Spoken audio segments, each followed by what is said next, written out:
जब मैं 8वीं कक्षा में थी तो एक प्रतियोगिता में मैंने तृतीय स्थान हासिल किया और उस दौरान मुझे उपखंड अधिकारी से सम्मानित होने का मौका मिला। जब उपखंड अधिकारी की गाड़ी हमारे स्कूल के प्रांगण में आई तो उस गाड़ी पर लगी बत्ती को देखकर मेरा बाल मन सम्मोहित हुआ था। लेकिन जैसा कि बाल मन होता है, कुछ घंटों कुछ दिनों में वो जो मेरी यादें थी वो धूमिल हो गई।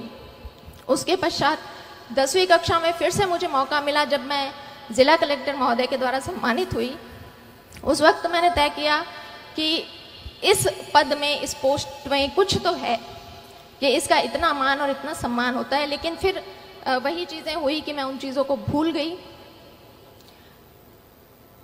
10वीं परीक्षा के बाद जब ऐच्छिक विषय चयन का प्रश्न खड़ा होता है, उस वक्त मेरी कुछ सहेलियों ने कहा कि हम तो मैथमेटिक्स साइंस लेंगे और इंजीनियरिंग करेंगे।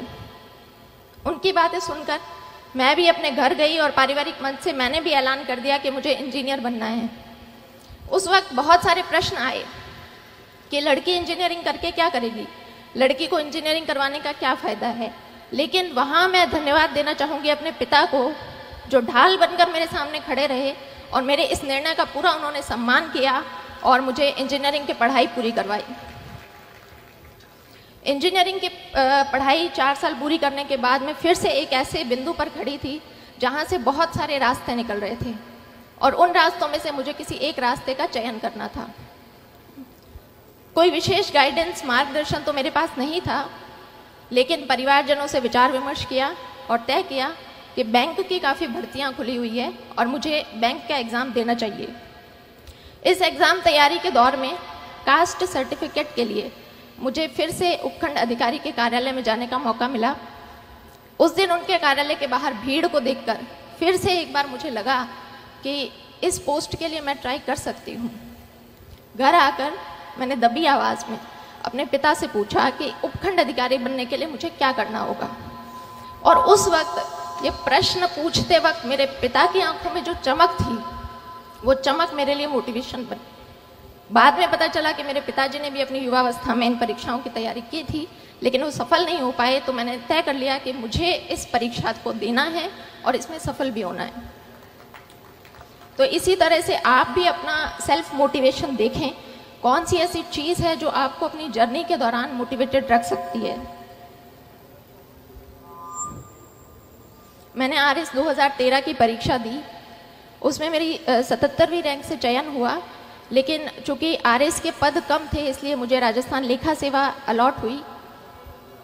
मैंने दोबारा प्रयास किया और 2016 में मुझे प्रॉपर RS मिला। तो आज जब ये बच्चे किसी परीक्षा की तैयारी करने के लिए आए हैं तो एक पैटर्न होता है कि हमारा एक समूह बनता है, हमारा एक ग्रुप बनता है। मैं आप सभी लोगों से अनुरोध करूंगी कि अपने उस ग्रुप का चयन बहुत सोच समझ कर करें। जब मैंने प्रारंभिक परीक्षा अपने घर से तैयारी करके पास की, मेंस के लिए मैं जयपुर गई। वहाँ पर शुरुआती दिनों में कुछ मेरे ऐसे दोस्त थे जिनका हर वक्त यही कहना होता था कि भर्ती तो सिर्फ 700 पदों पर निकली है, हमारा नंबर कहाँ आएगा। हमसे पहले भी बहुत से बच्चे हैं जो तैयारी कर रहे हैं, हमारा नंबर कहाँ आएगा। तो मैं भी उन शुरुआती दिनों में काफ़ी नेगेटिविटी से घिर गई थी। फिर मैंने तय किया कि जब परीक्षा तो देनी ही है तो क्यों ना अपना समूह बदल लिया जाए। फिर मैंने 2 ऐसी लड़कियों का चुनाव किया जो मेरे ही बैकग्राउंड से थी। हमारा बस एक ही डिस्कशन रहता था कि भर्ती तो सैकड़ों पदों पर निकली है, हमें तो सिर्फ एक पद चाहिए। और आज हम तीनों लड़कियां RS अधिकारी हैं और वो जो ग्रुप जो नेगेटिविटी की बातें करते थे वो आज भी RS की परीक्षा दे रहे हैं। इसलिए आप पॉजिटिविटी बनाकर रखें।